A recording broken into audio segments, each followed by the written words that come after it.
Big Boss season 6 second week എത്തിക്കഴിഞ്ഞു. ലാലേട്ടൻ എത്താൻ മണിക്കൂറുകൾ മാത്രം. കഴിഞ്ഞ ആഴ്ചയിൽ രതീഷ് കുമാർ എവിക്റ്റഡ് ആകുമോ എന്നാണ് പ്രേക്ഷകർ ഉറ്റുനോക്കിയിരുന്നതെങ്കിൽ ഈ ആഴ്ച അങ്ങനെയല്ല.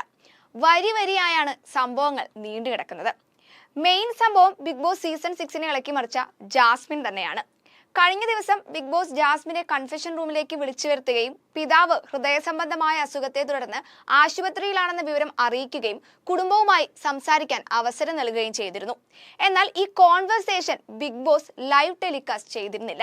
തൊട്ടു പിന്നാലെ എന്തുകൊണ്ട് ജാസ്മിനും പിതാവും തമ്മിലുള്ള conversation Bigg Boss live telecast ചെയ്തില്ലെന്ന ചോദ്യം വ്യാപകമായി ഉയർന്നിരുന്നു.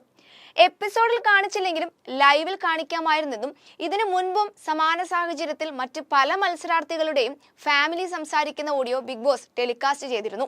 ജാസ്മിന്റെ കാര്യത്തിൽ മാത്രം എന്തുകൊണ്ട് പുതിയ രീതി ബിഗ് ബോസ് കൊണ്ടുവന്നെന്നാണ് പ്രേക്ഷകർക്ക് പ്രധാനമായും അറിയേണ്ടത്.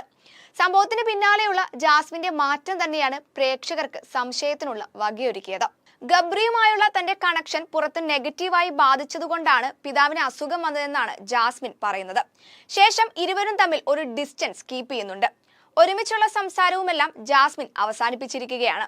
ഒറ്റയടിക്ക് ഗെയിം സ്ട്രാറ്റജി മാറ്റണമെങ്കിൽ പുറത്തുനിന്നുള്ള ആരോ വഴി സംഭവങ്ങൾ അറിഞ്ഞിട്ടുണ്ടെന്നും ബിഗ് ബോസ് താക്കീത് നൽകിയതാണോ എന്ന സംശയം ഉൾപ്പെടെ ഉയർന്നിട്ടുണ്ട്.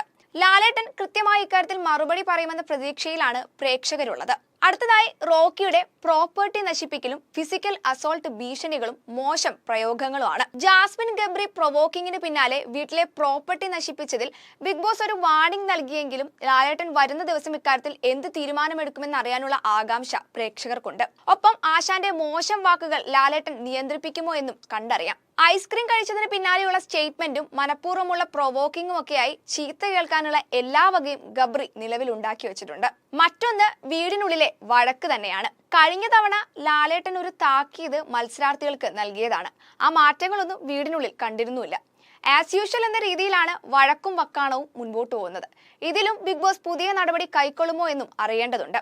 ഈ ആഴ്ചയിലേക്ക് വരുമ്പോൾ 8 മത്സരാർത്ഥികളാണ് എവിക്ഷൻ പട്ടികയിലുള്ളത്. പവർ റൂം മത്സരാർത്ഥികൾ നേരിട്ട് നോമിനേറ്റ് ചെയ്ത ജിൻഡോ, മറ്റ് മത്സരാർത്ഥികൾ വോട്ട് ചെയ്ത രസ്മിൻ ബായ്, സിജോ, ഋഷി, നോറ, സുരേഷ് മേനോൻ, നിഷാന, റോക്കി. പ്രേക്ഷകരുടെ അഭിപ്രായത്തിൽ നിഷാനയോ ഋഷിയോ സുരേഷ് മേനോനോ പുറത്തു പോകാനാണ് കൂടുതൽ സാധ്യത. മൂവരും ബിഗ് ബോസ് വീട്ടിൽ കാര്യമായ കണ്ടന്റ് ഒന്നും ഇതുവരെ ഉണ്ടാക്കിയിട്ടില്ല.